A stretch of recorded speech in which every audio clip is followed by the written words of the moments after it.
Hello everyone. The purpose of this video is to talk about plagiarism, documentation, good scholarship, and how we can avoid um, inadvertent plagiarism. As your English teacher, I feel it's incumbent upon me to not only talk about how to avoid plagiarism and why we don't want to do it in English, but also share with you like real world examples or consequences of what happens when you don't give credit or you borrow someone else's words. So I'm going to swing the screen around here, and we can go ahead and get started.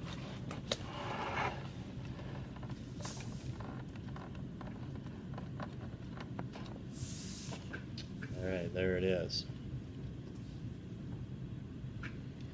Little quick vocabulary lesson here for you. We have the noun form of plagiarism and the verb to plagiarize, and a definition.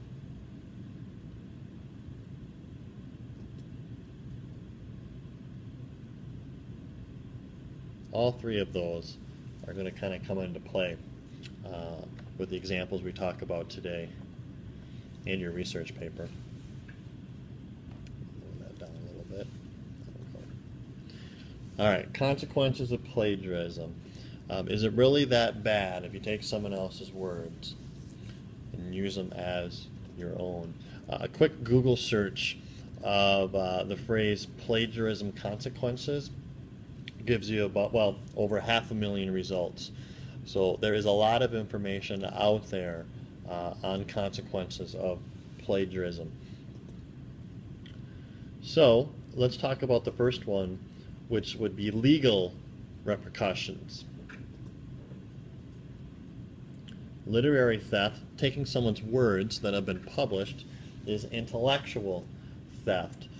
You own your creative ideas, whether they are stories in a book, music that you are writing, even jokes that you tell. Comedians lay claim to that material as intellectual property.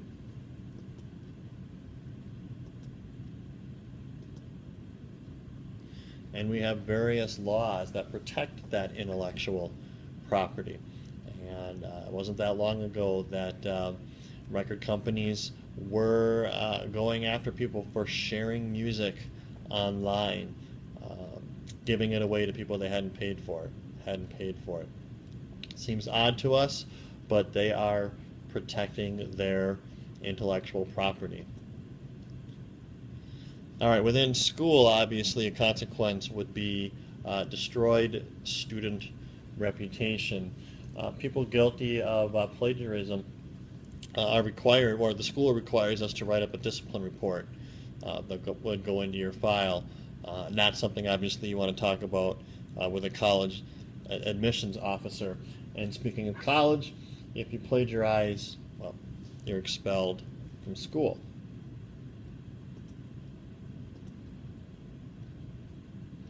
You can suffer a destroyed professional reputation. Here's a couple of different examples. One is of a high school principal who gave a speech at graduation and took it from a student from a few years earlier and did not give credit to the student. And that was not looked on very highly by the members of the school board and that school community. Just this winter, a history professor at the University of Arizona was forced to resign when it was discovered that parts of a book that he had published were plagiarized. When you work in the field of academia, like a college professor and teachers, or people who do research and publish books based on their research, they have very high standards for preserving their academic integrity. And so if you're using someone else's words, you need to be giving them credit, or things like this can happen. And then the fourth consequence that I wanted to share with you or talk a little bit about is monetary repercussions. So let's say you're not in the field of academia or you're not a professor. William Swanson, CEO of Raytheon, has docked $1 million in pay after he publishes a book called Swanson's Unwritten Rules of Management, and a bunch of those rules were lifted straight from other sources. CBS News fired one of its producers after publishing a video essay, and they found out later that it had already been published or had already been produced by the Wall Street Journal. Note here, I'm giving credit to the sources where I found these stories. Even though I didn't copy word for word, I still want to give credit to where I found this information.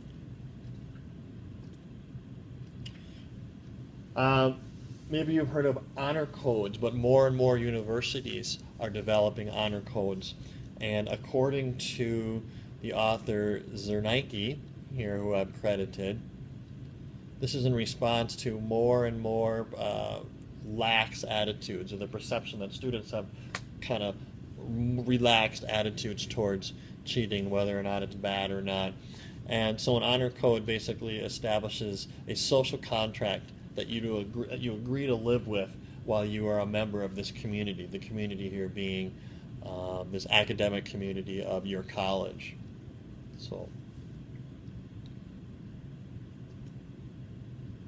we do not have an honor code at Osseo Senior High or in Mr. Lyson's class, but we do have a pretty clearly laid out policy for plagiarism. You'll find that in our syllabus under classroom rules and procedures.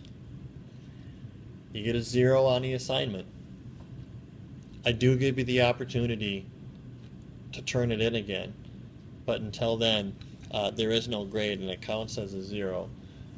I did have a student turn in a paper a couple years ago that was copied from another source found on the internet. Gave the kid a 0, wrote up a discipline report, turned it over to the office.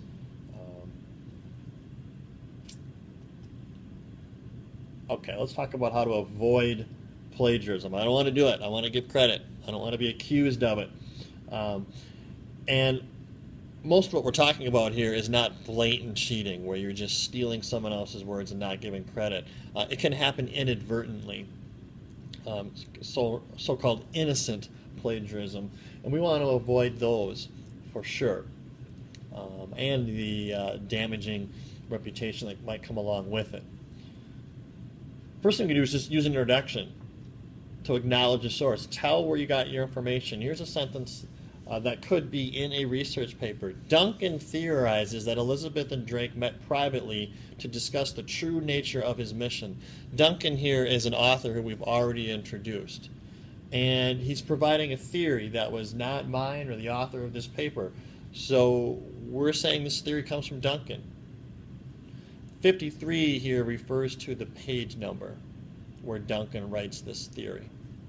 This is from a book, obviously.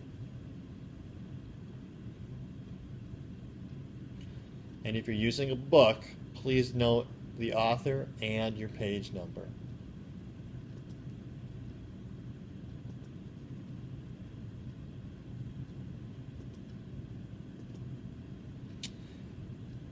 Second thing you can do is paraphrase. Summarize the text in your own words.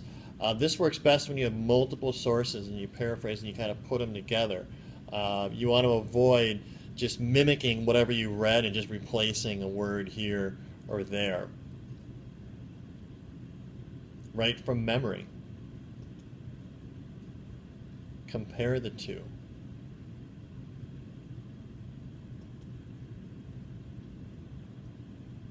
We can enter words into a search engine, and if your original source pops up, then we have a problem. We can't have that happen. That's what Turnitin.com does. Just basically is searching for words and phrases and finding similar phrases in other papers that have been turned in. And I want to note that at the end of your paragraph that you've paraphrased, you may still have to cite your source depending on the information you used. More on that in a moment. Okay. I'm going to show you an example of a bad paraphrase, which would be plagiarism. The rise of industry, the growth of cities, and the expansion of the population were the three great developments of the late 19th century American history. The increase of industry, the growth of cities, and the explosion of the population were three large factors of 19th century America. That's a problem because we've just replaced words. It's the same sentence. That's not a paraphrase.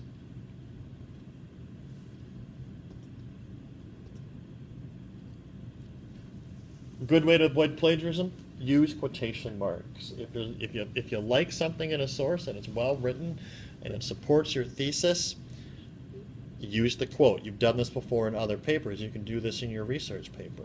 For example, Lord Burleigh was well known among Elizabeth's advisors to have a, quote, profound distaste for piracy.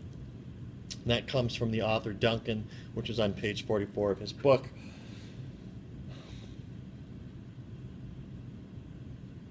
Sometimes it might even be a single word if it's a unique or odd or distinguished word that pretty clearly did not come from your working vocabulary.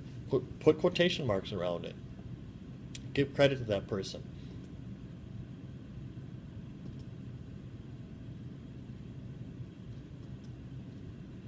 We've talked about that before, the period coming after the citation, the in-text citation, I call that one. All right, when do I have to cite? When do I have to put Duncan's name up there or the name of the website? Obviously, every time you use quotation marks, because you're saying these are not my words.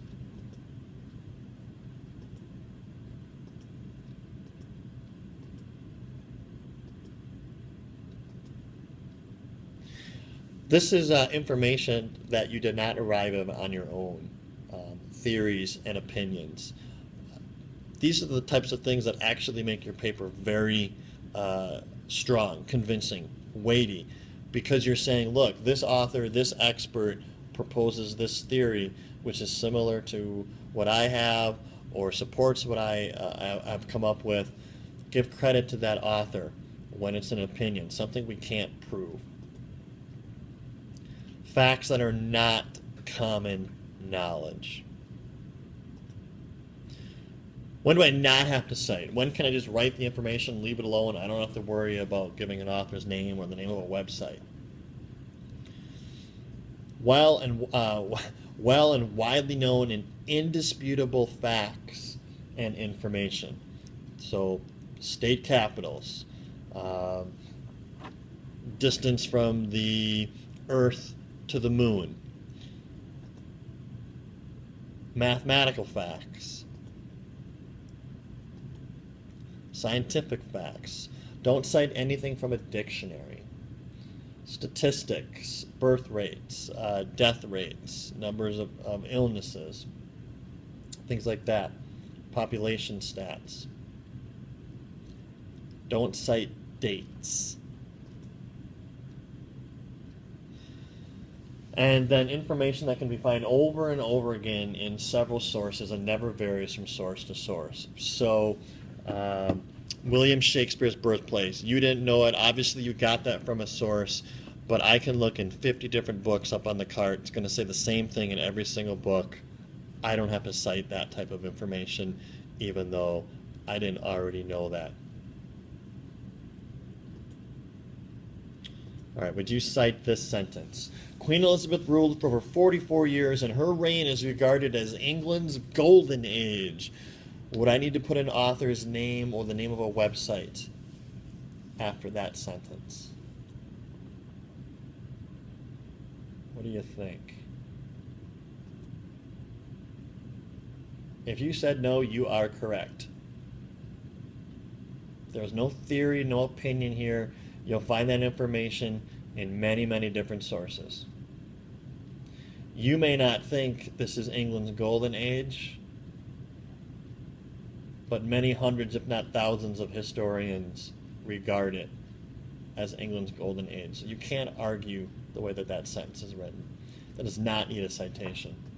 Let's try this one. Contrary to rumors at the time and modern popular belief, Elizabeth and Dudley's relationship, while endlessly flirtatious, very likely never evolved into a romantic one. Should we cite that bit of information?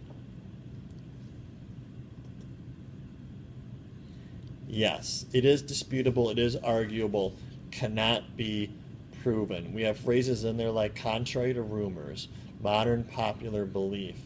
This is a thesis. And unless it's yours that you've come to the conclusion of after reading many sources, and it's just something that's in your paper proving a point, then let's give it a citation. This one comes from the Folger Shakespeare Library. Names of websites are in quotation marks. Note that. Within the parentheses, there is my period. Unless you were alive at that time and you knew Elizabeth and you knew Sir Robert Dudley and you could offer up your own opinion, which no one can, no one's alive, then we're going to cite that. All right, in summary, intellectual property is the same thing as owning real physical property. And great lengths go to protect that property, not only for personal reputation, but for people's livelihoods and for monetary reasons. Plagiarism is theft, whether you do it intentionally or not. So that's why we work to avoid it. Plagiarism has consequences. We talked about those. Academic consequences for your reputation, monetary consequences, on and on. And we talked about some ways to avoid plagiarism when writing a research paper.